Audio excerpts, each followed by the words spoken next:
Selamat datang di Jejak Petualang Horor. Seperti biasa, kali ini aku ingin menceritakan sebuah kisah horor yang berjudul Pocong Pembawa Petaka. Di sebuah desa terpencil yang dikelilingi hutan lebat, hidup seorang dukun tua bernama Mbah Rasimun. Dia dikenal sakti mandraguna, teman-teman. Mampu mengobati penyakit hingga menyelesaikan masalah mistis. Namun, kesaktian itu datang dengan harga yang mahal. Mbah Rasimun mengikat perjanjian dengan makhluk gaib, menjadikan arwah-arwah gentayangan sebagai pengikutnya. Nafsu kekuasaan membuatnya melanggar aturan alam.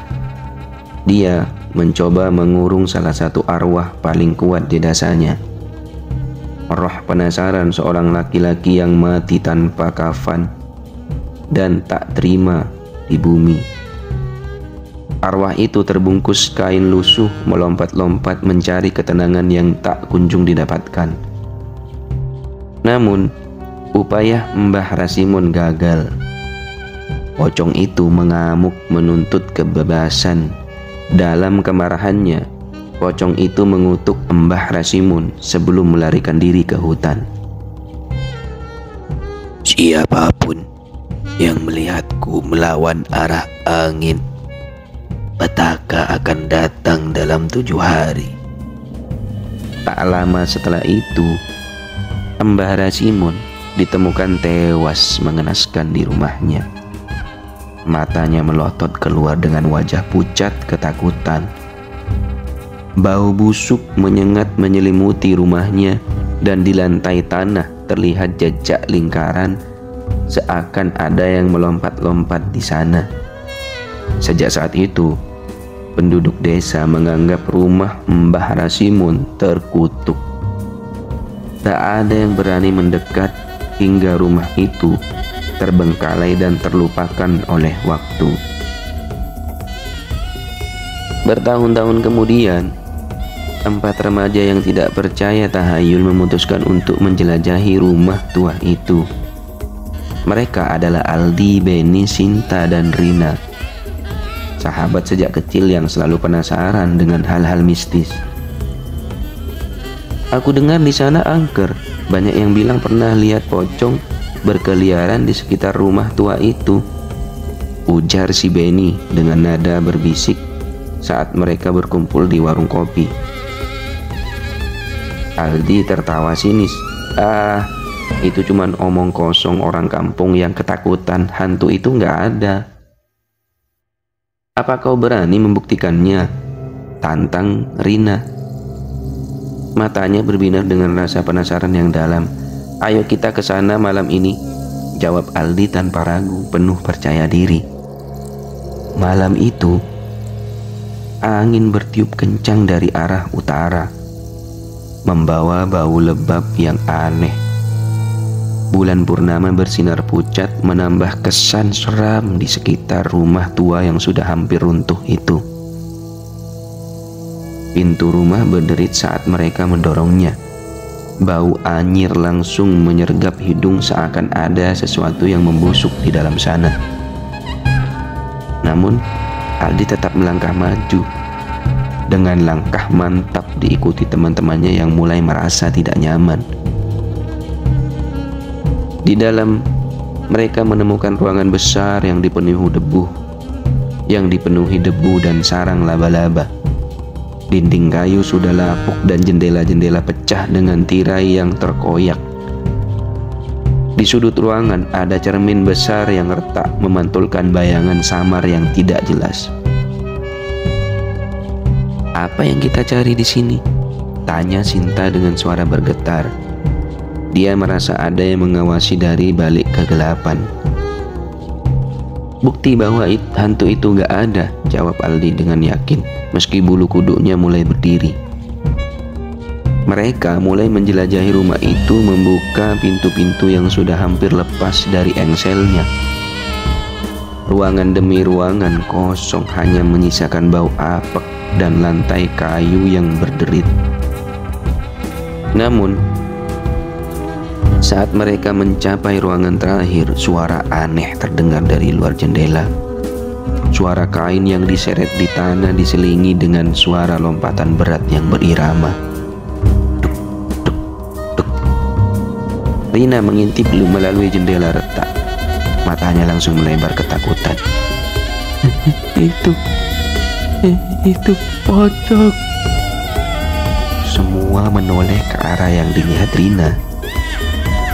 Di halaman rumah terlihat sosok terbungkus kain kafan, lusuh berdiri diam tanpa bergerak. Wajahnya pucat membusuk, dengan mata melotot tanpa kelopak, mulutnya terkoyak lebar, memperlihatkan gigi hitam yang tajam. Pocong itu berdiri melawan arah angin, kain kafannya berkibar ke belakang. Bau busuk menyengat tercium jelas, membuat mereka mual.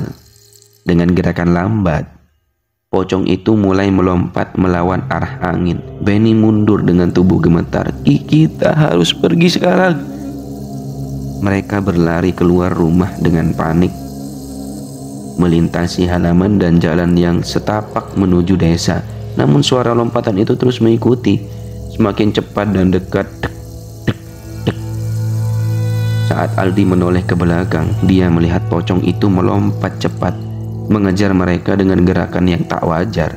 Mata melotot itu menatap tajam penuh kebencian. Mereka terus berlari hingga ke rumah masing-masing, tak berani melihat ke belakang lagi. Namun Aldi merasa ada yang salah. Dia merasakan tatapan tajam yang membakar punggungnya, seolah pocong itu masih mengikutinya. Hari pertama setelah kejadian itu, Benny ditemukan tewas di kamarnya. Tubuhnya membiru dengan mata melotot ketakutan.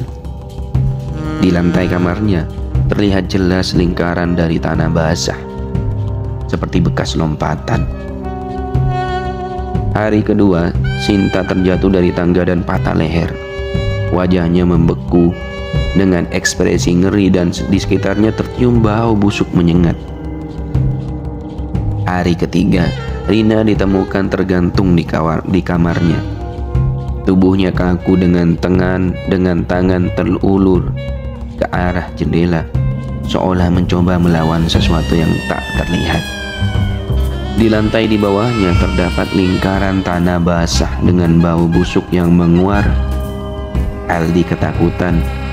Dia tahu petaka ini mengejarnya. Suara lompatan itu terus menghantuinya setiap malam, disertai tawa serak yang terdengar dari balik jendela kamarnya. Pada malam ketujuh, suara itu semakin keras. Duk, duk, duk. Pocong itu berdiri di luar jendela, matanya melotot penuh dendam. Sekarang giliranmu. Pocong itu melompat menerobos jendela. Kain kafannya melayang seperti sayap kelelawar. Bau busuk menyebar memenuhi kamar, membuat Aldi tercekik. Dia ingin berteriak tapi suaranya tercekat. Pocong itu melompat ke arahnya. Kain kafannya membelit tubuh Aldi dengan erat, mencekik napasnya. Aldi meronta, tapi cengkraman pocong itu semakin kuat. Bau busuk dan dingin menyelimutinya hingga kesadarannya menghilang dalam kegelapan yang abadi. Keesokan paginya, tubuh Aldi ditemukan membeku dengan wajah pucat ketakutan dan mata melotot. Di lantai kamarnya, jejak lingkaran tanah basah terlihat jelas menghilang menuju jendela yang pecah. Sejak saat itu, suara lompatan dan tawa serak sering terdengar dari rumah tua di pinggir desa. Pocong pembawa petaka itu masih mencari korban, membawa kutukan bagi siapapun yang melihatnya melawan arah angin. Sebenarnya kisah horor ini menceritakan kisah atau kejadian yang banyak terjadi di kehidupan kita umumnya. Singkat cerita, kisah horor ini menceritakan seseorang yang terkenal sakti di sebuah desa, atau terkenal bisa menyembuhkan banyak penyakit. Dan orang ini gak ada yang paham mengenai secara personal. Orang tahunya dia sakti dan bisa menyembuhkan penyakit. Padahal di balik itu semua, dia memiliki tanggung jawab yang tinggi.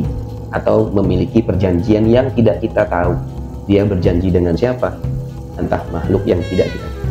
Dia memiliki ego juga yang dimana dia lakukan sehingga melanggar perjanjian yang dia harus pertanggungjawabkan. Dan disitulah mulai terjadi hal-hal aneh di kehidupannya sampai dia tewas dalam kisah horor ini. Dan kisah horor ini juga memberikan pelajaran kepada kita bahwa kita jangan mengentengkan sesuatu atau mengentengkan sebuah cerita, karena kita nggak tahu hal yang akan terjadi ke depan kepada kita ketika kita mengentengkan hal itu, mengentengkan cerita-cerita atau sebuah peringatan kepada kita. Maka yang terjadi bisa jadi itu imbasnya kepada kita juga.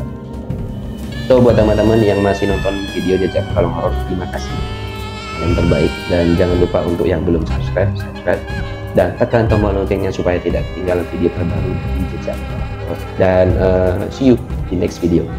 Bye bye.